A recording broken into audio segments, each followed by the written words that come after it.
Hello children, welcome to my YouTube channel. Today we are going to study second last chapter 20. Second last chapter. This is unfriendly nature. Okay, मतलब ये हमारे text book का second last chapter होगा। 20 के बाद 21 एक chapter और बचेगा। ओके, तो आज इसको हम डिस्कस करेंगे। अनफ्रेंडली नेचर मतलब नेचर मीन्स क्या? नेचर मतलब प्राकृत। अनफ्रेंडली मतलब जो हमके लिए, जो हमारे लिए फ्रेंडली ना हो ना, तो मतलब जो प्राकृत जो है अनफ्रेंडली भी हो सकते हैं। अनफ्रेंडली कैसे हो सकते हैं? जैसे जितनी आपदाएं आती हैं, डिजास्टर्स आते हैं, वो कौन करता है? मोस्टली आपदाएं किसके थ्रू होता है? नेचर के थ्रू। ओके, ये बात हुई कि अनफ्रेंडली नेचर। चैप्टर का नाम क्या हुआ? Unfriendly nature. नेचर डिजास्टर और सडन चेंजेस। कभी तुमने अर्थक्वेक के बारे में सुना है? Have you ever experience an earthquake? लेकिन कभी एक्सपीरियंस किया है? कभी देखे हो कैसे हिल रहा है? Don't talk what I told you.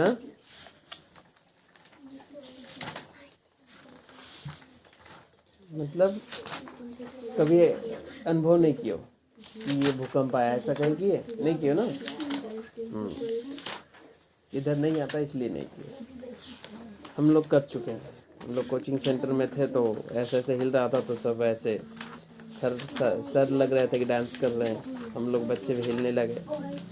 Sir बोले कि हाँ, सर ब्लैक बोर्ड पर लिख रहे थे। हम लोग बैठे हुए थे, बहुत सारे स्टूडेंट थे बैठे हुए थे।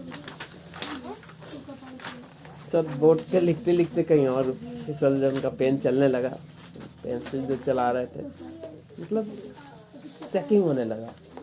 और हम लोग भी, हमारे भी बेंच डेस्क हिलने लगी। मतलब ज़्यादा नहीं था, नॉर्मल था। हाँ, सर बोले कि बाहर निकलो क्विकली। हम लोग सारे बाहर निकले। ज़्यादा डैमेज कुछ नहीं हुआ था, बस कुछ हिले थे, फैन वगैरह ये सब तो हम लोग फील किए हैं सब। ये सब क्या है? और इसको अर्थक्वेक मतलब क्या होता है? मतलब आपको जब भूमि, जो अर्थ है, उसको जब सेकिंग हुआ जोरों से और फटने लगेगा या फिर डैमेज होगा, गिरने लगेगा घर मकान। क्यों? क्योंकि घर मकान किस पर है? जमीन पर है। जब ये कांपेगा तो डेफिनेटली ये सब गिरेंगे। ये सब अर्थक्वेक है। ये प्राकृतिक के घटना है, प्राकृतिक आपदाएं हैं। नहीं, इंसान लोग नहीं रहते। कौन बोला इंसान लोग रहते हैं? बेटा, ये धरती का जो ये है ना, स्ट्रक्चर जो है ना, इनर स्ट्रक्चर बहुत सॉलिड है। आप अंदर जा नहीं सकते। पहले देखो, ये स्ट्रक्चर है ना, मुख्य रूप से 3 प्रकार का है। थ्री मतलब 3 लेयर है उसका। एक है आपको क्रस्ट है सबसे पहला, फिर आपको है मेंटल, और क्रस्ट पे हम सारे समंदर, झील, नदियाँ, सारे जितने ओशियंस, कॉन्टिनेंट्स, सारे यहाँ पे क्रस्ट में ही है। क्रस्ट जहाँ खेती वगैरह करते हो, जहाँ चल रहे हो, जहाँ आप सारी काम एक्टिविटीज हो रही है, हाँ क्रस्ट है। फिर इसके बाद क्या है? मेंटल है। मेंटल हार्ड है। यहाँ आप जाओगे ना, यहाँ के तापमान 200 एवब कर जाएगा, पार करेगा। अब बताओ, जब 100 डिग्री सेल्सियस में पानी जब बॉयल हो सकता है, तो बता 200 डिग्री सेल्सियस जो तापमान बढ़ जाएगा, तो आप पार कर पाओगे अंदर? नहीं ना। बहुत सारे साइंटिस्ट ने ऐसा कोशिश किया कि अंदर खोद के देखते हैं कितना अंदर तक जा सकते हैं, लेकिन अंदर जाना मुश्किल है। बिकॉज नहीं, ऐसा नहीं कि मशीन नहीं है, मशीन है, खोजा जा सकता है। ये रिकॉर्ड हो रहा है, 1 मिनट। नीचे बेटा कुछ बनाते हैं, ट्यूनल बना के अंदर रह सकते हैं ना, ऐसे अंदर नहीं रह सकते कि कोई पूरा अंदर पे पूरा एक कंट्री अंदर समाया हुआ, ऐसा नहीं है। समझ गए? पहले मुझे लगता था कि ना अर्थ उसके अंदर हम रहते गोला से। नहीं तो अब देखो, अब जितने अब वहाँ जाओगे तो जितने कोशिश, मशीन एक से एक है, बहुत तरीका है, लेकिन अंदर जाने के बाद मशीन या इंसान तो सर्वाइव नहीं कर पाएंगे, इतना हीट है अंदर। अब लास्ट वाला रह जाएंगे। हाँ, लास्ट वाला कोर है, और कोर में भी दो है, एक इनर है और एक आउटर है। आउटर कोर और निकल और आयरन, मोल्टेन रॉक, ये सब अंदर है, तो बताइए कहाँ से आप रह पाएंगे। यही कारण है कि कभी कभी फट के निकल जाता है बाहर। सुने हो ज्वालामुखी के बारे में? वाल्कोनो सुने हो? निकलता है उधर से फट। सर वो कहाँ पे निकलता है? पहाड़ी क्षेत्र में ज़्यादा निकलता। ठीक है, गर्म क्षेत्र पहाड़ी क्षेत्र में ज़्यादा निकलता। सब पहाड़ी क्षेत्र कहाँ है? चुप रहा, एक क्वेश्चन करके सर अर्थ कितना बड़ा होता है? बाद में बताऊंगा। चलो अपना काम करो। ये भी बैठ को आदि मेरा भूल के याद रखा है। तो natural disaster are sudden changes in the environment. Natural disaster क्या होता है? अचानक इन्वायरमेंट में चेंजेस हो जाती है, which cause damage and destruction, जिसके कारण क्या होता है? हानि होता है और डिस्ट्रक्शन होता है, बर्बादी होती है। These includes earthquakes, droughts, landslides and cyclones। इसमें क्या क्या है इंक्लूडेड? अर्थक्वेक मतलब क्या होता है? मतलब ये भूकंप। ड्राउट्स मैंने सूखा, और स्लाइड्स सर भूमि का हाँ, भूमि का संकलन होना, घसक जाना ना, ये भी पहाड़ी क्षेत्र में ज़्यादा होता है, भूमि का संकलन होना। साइक्लोन, चक्रवात, ये सारी चीज़ें क्या हैं? आपको प्राकृतिक आपदाएं हैं। ठीक है बेटा? तो अनफ्रेंडली कैसे है, समझ रहे हो ना? अनफ्रेंडली है ना, दुश्मनी है ना। अनफ्रेंडली का मतलब क्या? फ्रेंड मतलब दोस्त, अनफ्रेंडली मतलब एनिमी, तो है ना। इसीलिए कहा गया साइंस जितना हमारे लिए उपयोगी है उतना हमारे लिए हानिकारक है। ठीक है?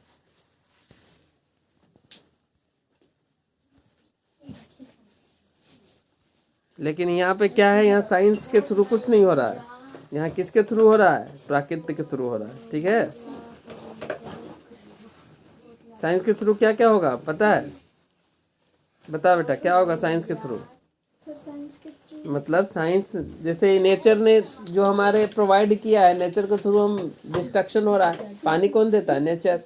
बहुत ज़्यादा बाढ़ आ जाएंगी तो क्या हो जाएगा? बाढ़ आ जाएगा, फ्लड आ जाएगा ना, तो उसमें भी मर सकते हैं। देखो कहीं कहीं कितने लोग बर्बाद हुए वहाँ। अभी देखिए ये वाला, अभी एक घटना घटी है अभी हाल ही में। क्या था वो? आपको बर्फ के चट्टाने पिघलने से, फटने के कारण हुआ घटना ना। तो ये सारी चीज़ें क्या है? प्राकृतिक का ही दिया हुआ ना। तो डिस्ट्रक्शन उनके थ्रू कहीं कहीं सूखा पड़ जाएगा। सूखा मतलब ड्राउट, 2-3 साल पानी नहीं होगा। बताओ, छटपटा के लोग मर ही जाएंगे ना जहाँ पानी की व्यवस्था नहीं हुआ। तो ये तो नेचर के थ्रू वो भी सूखने लगेगा, ग्राउंड वाटर लेवल नीचे चला जाएगा। अब कितना कहाँ से निकलेगा? खोदना पड़ेगा जरा। हाँ, अब देखो साइंस वाला डिस्ट्रक्शन, देखोगे कैसे साइंस का डिस्ट्रक्शन होता है। सर वो मैच बॉक्स का आप लगाए, थोड़ा सा माचिस मारे, घर बर्बाद, फट गई। गैस का साइंस ने गैस इन्वेंशन कर दिया। हमारी जो है ना वहाँ पूरा सूखा पड़ा है। हाँ, गैस फट गया आपका, तो भी डिस्ट्रक्शन हो गया। घर मकान बिल्डिंग थोड़ा ये हो जाती है। परमाणु एटम बम का नाम सुना होगा ना? क्रैकर्स से भी होता है। क्रैकर से भी होता है। तो ये सब साइंस का ही देन है। अब परमाणु बम क्या है? किसी कंट्री पर छोड़ दे रहा है कोई, किसी उस देश को बर्बाद करने के लिए। हिरोशिमा और नागासाकी पर छोड़ा गया था। पता है कौन छोड़ा था? अमेरिका छोड़वा दिया था जापान पर। बताओ, वो इतना डिस्ट्रक्शन है, इतना बर्बादी होती है उससे कि पूरा देश तबाह हो सकता है, बर्बाद हो सकता है। तो बताओ, वो फिर भी कितने साइंस में आगे बढ़ा है, उससे उबर गया, उससे निकला, मूव ऑन किया, और अच्छा देखो इन्वेंशन करता है। आज हम लोग 4-5G में जी रहे हैं, वो 5-6-8G में जीता है। टेक्नोलॉजी उसके पास बहुत है, एडवांस टेक्नोलॉजी में जीता है वो, चाइना जैसा। लेकिन बेचारा का आए दिन उसके साथ क्या होता है? यही सब होते रहता है उसके साथ। प्राकृतिक घटनाएं होती रहती है, कभी बाढ़ आ जाता है, कभी तूफान आ जाता है, कभी भूकंप आ जाता है। देखना सबसे ज़्यादा वहीं आता है। सर कहाँ अमेरिका में? नहीं, जापान में। फिर भी वो देखो अभी साइंस टेक्नोलॉजी में बहुत आ गया। ठीक है? तो हमने बड़ा पढ़ा कि नेचर ने भी हमें बर्बाद कर, नेचर के थ्रू जो हमें मिला है, नेचर चाहे तो नेचर हमें बर्बाद कर सकता है। साइंस की अगर बात हमने कर दिया तो साइंस से भी जितना है, साइंस हमारे लिए अगर बुन है, आशीर्वाद है, एक देन है, तो एक क्रश भी है, एक श्राप भी है, ठीक है। अभी गोली बंदूक देखे ना, वो उस पर छोड़ दिया, उस पर छोड़ दिया, मर रहे हैं क्या। अब बाइक चला रहे हो, कार ठोका गया, पूरा फैमिली खत्म हो जा रहा है ना। बाराती पूरे जा रहे थे, जय हरी, काम खत्म। क्या हो रहा है, बाइक से उड़ रहे थे, फटाफट हुर हुर कर रहे थे, उधर गए, ठोका गए। तो बाइक कौन दिया है, साइंस दिया कि नेचर दिया, बताओ, है ना। बुझिए ये बात। देखो 28 जनवरी 2001 का जब आया था, बहुत खतरनाक हो आया था ये। कहाँ आया था पता है, गुजरात में। More than 13,000 people were killed, at least 15 lakh injured, and 7.8 lakh houses destroyed in Gujarat in the earthquake of 26 January 2001। देखो एक रिपोर्ट है कि 26 जनवरी 2001 को गुजरात में इतना भयंकर आया था, क्या भूकंप, जिसमें 13,000 लोग मारे गए थे। मतलब 13,000 people. How many peoples, 13,000 people. सोचो 13,000 पीपल। एक मेला जो लगेगी ना अमरावती, और ये कहाँ लगता है ना, माकड़ी वगैरह, तो ज़्यादा से ज़्यादा 1,000 लोग भरे पड़े होंगे। सब बता रहा हूँ, एक तुम लोग को एक पॉपुलेशन बता रहा हूँ जो चूल्हा भी टूट के गिर गया था। तो बताइए 13,000 कितने लोग होते हैं। और उससे भी बड़ी बात है कि 15 लाख लोग घायल हो गए थे, 15 lakh injured, and 7.8 lakh houses, यानी 7.8 लाख घर बर्बाद हो गए थे, बेघर हो गए थे लोग। सर कितने घर, 7.8 लाख। तू तो इमेजिन भी नहीं कर सकती, तू तो रहने दे। इसको तो 1000 कितना होता है उसमें कंफ्यूज हो जाती है।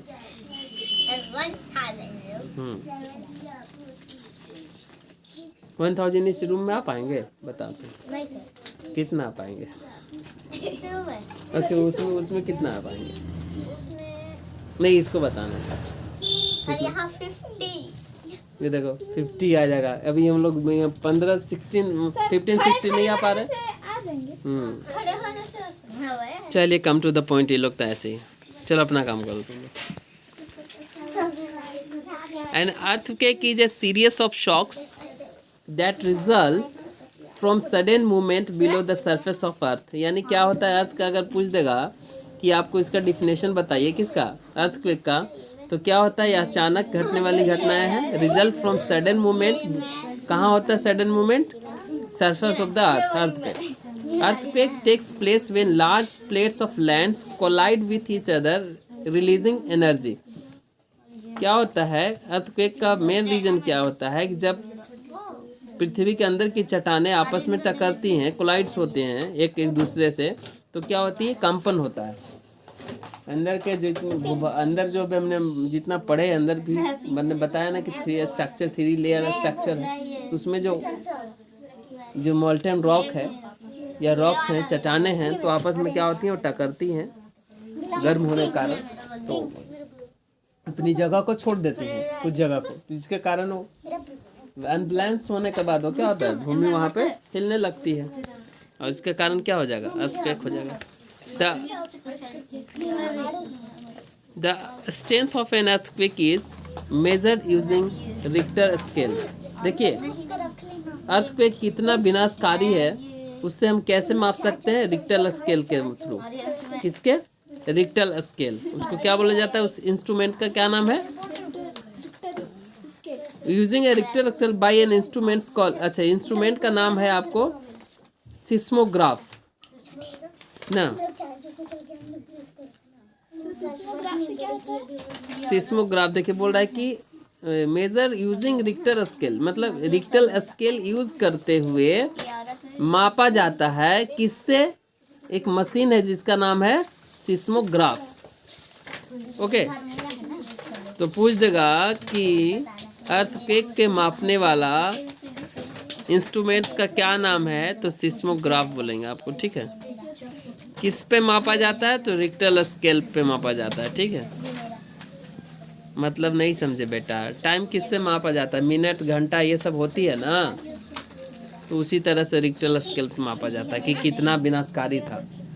ओके, तो लिख देगा इतना पॉइंट इतना रिक्टर स्केल, समझ गए? वही है।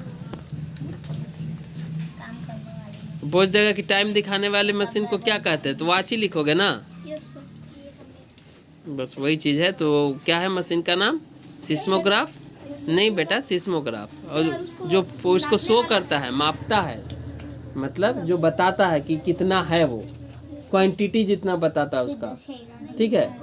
जो उसका क्यों क्वांटिटी बताएगा वो क्या होगा? रिक्टर स्केल होगा, ठीक है। जैसे ही मान के चलो आप यहाँ है, बोल रहा है कि इतना इतना आया था, ठीक है, ये यहाँ पे नहीं दिया है कि कितना विनाशकारी आया था, कहीं दिया होगा तो देख लेते हैं।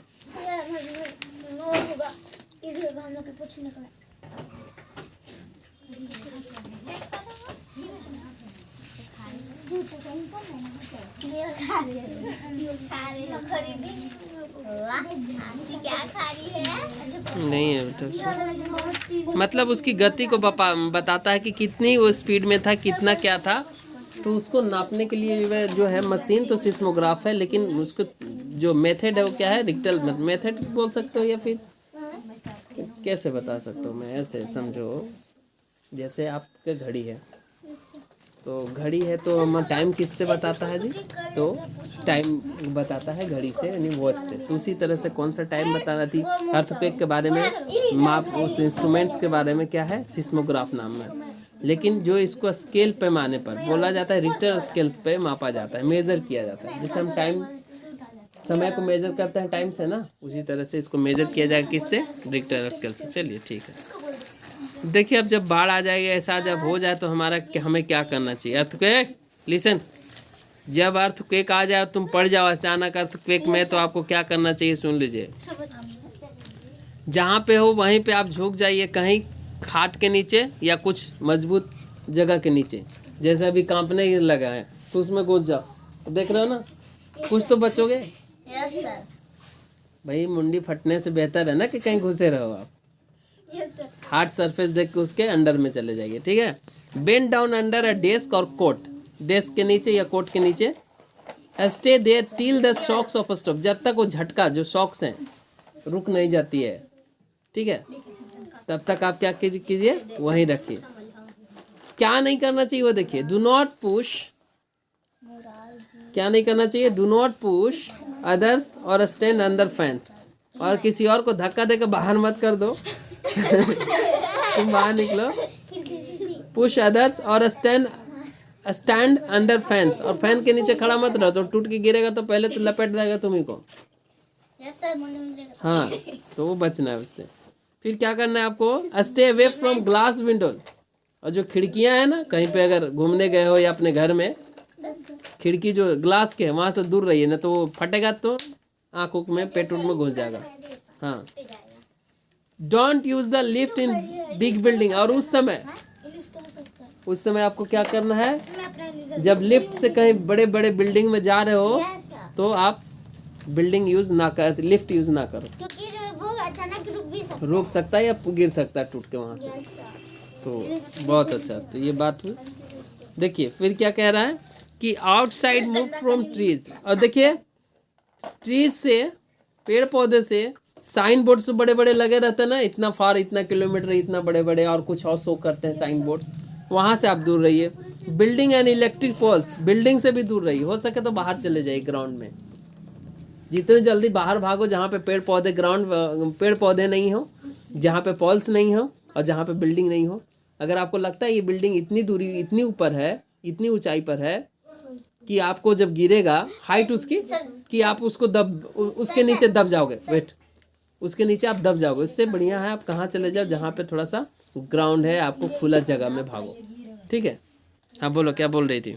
सर अगर हुक तो मारने से ये गिर सकता है ना। ऐसे रहो। स्टॉप ड्राइविंग ड्यूरिंग ट्रेमर्स, जब ये घटना घट रही है ना, तो आप क्या करो? आप बाइक चला रहे हो, जो भी चला रहे हो, कार वगैरह, आप मत चलाइए, ठीक है। मतलब थोड़ा सा बाइक वगैरह, कार वगैरह चला रहे हो तो आप मत चलाइए उस समय, ठीक है। क्या नहीं करना है आपको? बिल्डिंग का लिफ्ट नहीं लेना है। डोंट लाइट फायर्स, क्रैकर्स वगैरह, फायर्स नहीं चलाना है, बिजली वगैरह ऑफ कर दीजिए। Don't rush out of a stadium stadium don't rush out of a stadium stadium से बाहर मत निकलिए, सर मतलब खुली जगह में रहिए। Don't travel just after an earthquake, और जब अर्थक्वेक जैसे ही घटना घटी है उसके तुरंत बाद ट्रैवल भी मत करो, नहीं तो कहीं कहीं पता चलेगा कि ज़मीन फटा हुआ है, तुम उधर से गए स्पीड में और गड्ढा के नीचे। जय हरी। तुमको पता नहीं है ना कि क्या क्या घटना घटी है। हो सकता है कहीं ज़मीन फटा हो, फटता ही तो है ना। इस अर्थक्वेक का कारण क्या है? पेड़ भी गिरा हुआ हाँ, अर्थक्वेक का कारण है ना शॉक, जमीन का अचानक क्या होता है, भूमि का अचानक कांपना या डोलना, या फिर उसको शॉक एक झटका लगना। एक बार ना घर साइड ना गर्मी में ना बहुत हवा चल रहा था, एकदम रेत रेत वाला। तो ये बात हुई, तो आपको ये ध्यान देना है। बाकी हम ये फ्लोर को आगे देख लेंगे। ओके बेटा, ये बात हुई, इसको देख लीजिए आप। ये फ्लोर्स को हम नेक्स्ट डे देखेंगे, ठीक है। तो थैंक यू फॉर टुडे।